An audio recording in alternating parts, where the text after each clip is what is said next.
آپ کو بتا رہے ہیں کہ حکومتی سطح پر موسم سے متعلق بڑے خطرے کی نشاندہی۔ وفاقی وزیر مالیاتی تبدیلی سینیٹر شیری رحمان نے کہا کہ پاکستان شدید بارشوں کے خطرے سے دوچار 20 ملکوں میں سے ہے۔ شیری رحمان نے کہا کہ کل global information and early warning system کی رپورٹ میں پاکستان شامل ہے۔ پاکستان ان 20 ممالک میں سے ہے جہاں معمول سے زیادہ بارشوں کی پیشن گوئی کی گئی ہے۔ وفاقی وزیر نے کہا کہ ہم گزشتہ سال کی بارشوں اور سیلابی تباہی کاریوں کے بعد بدحالی کے مرحلے میں ہیں۔ ہمیں شدید ماحولیاتی اوقات سے نمٹنے کے لیے تیار رہنا ہوگا۔ 5 مئی تک جاری بارشوں پر محکمہ موسمیات اور NTMA نے خدشہ کا اظہار کر دیا۔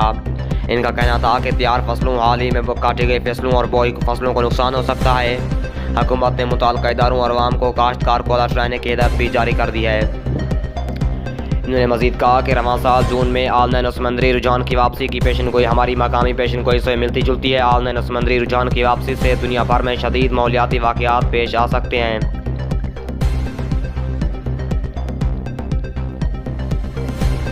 حکومتی سطح پر موسم سے متعلق بڑے خطرے کی نشاندہی کی گئی ہے۔ وفاقی وزیر مالیاتی تبدیلی سینیٹر شیری رحمان نے پاکستان میں شدید بارشوں کے خطرے سے دوچار 20 ممالک میں سے پاکستان کو ایک ملک قرار دے دیا۔ پاکستان میں اس سال معمول سے زیادہ بارشیں ہوں گی۔ مئی اور جون میں بارشوں سے متعلق اہم پیشن گوئی آ گئی ہے۔ وفاقی وزیر مالیاتی تبدیلی سینیٹر شیری رحمان نے پاکستان کو الرٹ جاری کر